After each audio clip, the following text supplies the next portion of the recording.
From the Trans-Alaska Oil Pipeline. The 800-mile Trans-Alaska Oil Pipeline, at least for right now, is shut down. That spill in Alaska is happening, of course, in the shadow of a much larger spill in the Gulf of Mexico. And actually, you know what, if it's okay with you guys in the control room, I think we should probably just have me stop doing this now and let the gravitas white guy anchor do this part. Let's do that. In Alaska, the pipeline has been repaired. Oil is expected to flow again today. But that crack that developed Sunday allowed 1,500 barrels of crude oil to escape. 700 barrels recovered. And in the Gulf of Mexico, oil workers are trying to handle a much larger oil spill. A burning offshore oil well is dumping 30,000 barrels of crude each day into the Gulf. So, yeah, that was from 1979, June 13th, 1979. That NBC News anchor reporting on a pipeline spill in Alaska on the same day that an oil well was leaking out of control and burning in the Gulf of Mexico. 31 years ago, in June 1979, an oil well called the Ixtoc blew out in the Gulf of Mexico. It started spewing thousands of barrels of crude oil into the Gulf every day. And it's not just the disaster itself that should sound familiar to you, it's also the techniques that they were using at the time to try to contain the spill. Airplanes are to be used to drop chemicals on the oil, but there is a shortage of aviation fuel down there. And workers are also putting up a mile-long boom. They're putting it into place. They're trying to contain the oil slick in the Gulf of Mexico. Chemical dispersants being spread across the Gulf by plane, mile-long booms being set up to contain the oil slick on the surface. If you close your eyes and you just listen to these news reports from 1979, you would be forgiven for thinking that you had flipped on the news today. The Ixtoc rig erupted in the middle of the night in 1979 in June as it was drilling for oil in the Gulf of Mexico. The drilling was being done by a company called Sedco. Sedco later became known as Transocean, the operator of the rig that blew up this year in the Gulf of Mexico. The reason the Ixtoc explosion turned into a massive uncontrolled leak 30 years ago is because the well's blowout preventer malfunctioned. Sound familiar? The blowout preventer failed to stop the Ixtoc leak, and what followed was an environmental disaster the likes of which the country had never seen before. Floating barriers are still being stretched across the waterway near South Padre Island to keep approaching oil from spoiling this popular sport fishing area, which is also vital to shrimp fishing and endangered wildlife. Oil skimming vessels are also being put into service to catch any patches of oil which may get through. About 5 miles offshore, another team of private oil containment workers is prepared to intercept drifting oil before it gets to land. The Coast Guard has already said it will be impossible to get it all, and they're particularly concerned about oil moving underwater. Plumes of oil moving underwater. Oil containment teams, skimming vessels. Again, these are not badly colorized reports from the BP oil disaster in the Gulf right now. This is reporting from Deja Vu land, from essentially the same disaster in the Gulf of Mexico, but in 1979. The only thing missing back then was worries that the loop current would carry the oil out of the Gulf of Mexico all the way to the coast of Florida. Oh, wait.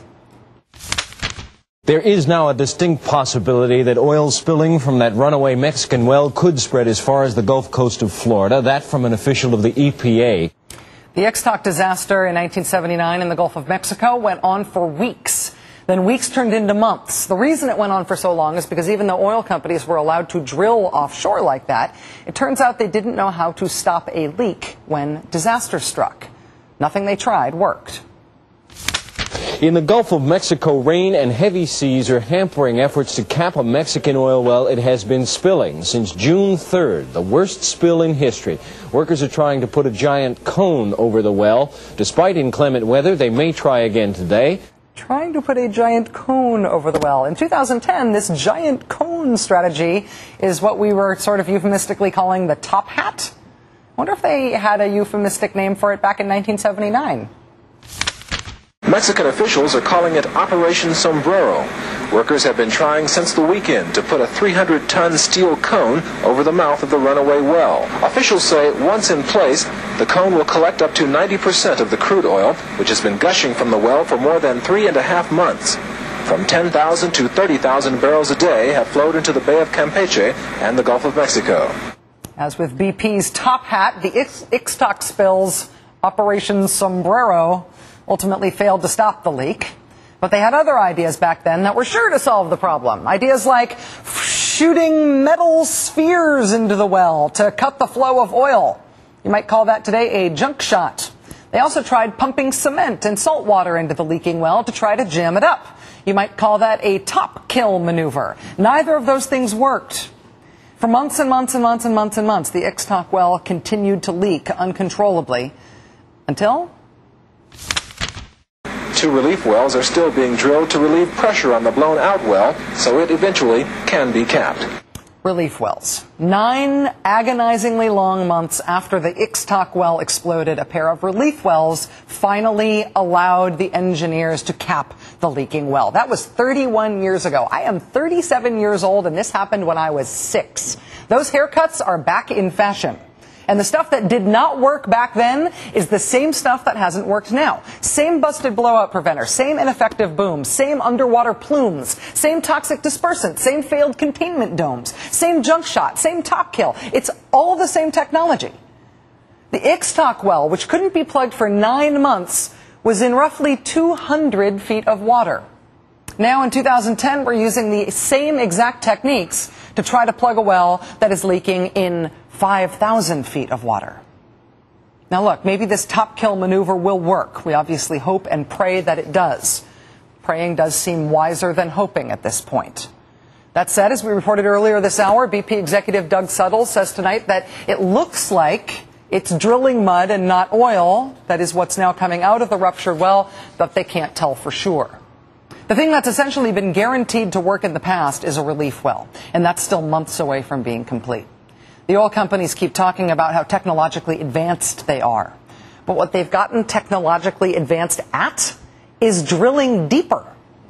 They haven't gotten any more advanced on how to deal with the risks attached to that. They haven't made any technological advances in the last 30 years when it comes to stopping a leak like this when it happens. All they've gotten better at is making the risks worse by putting these leaks further out of our reach. Wow, hey, congratulations. Now the thing you can't stop is a full mile underwater. That's all they've gotten better at. That and making themselves the most profitable industry the universe has ever seen, and I am not exaggerating.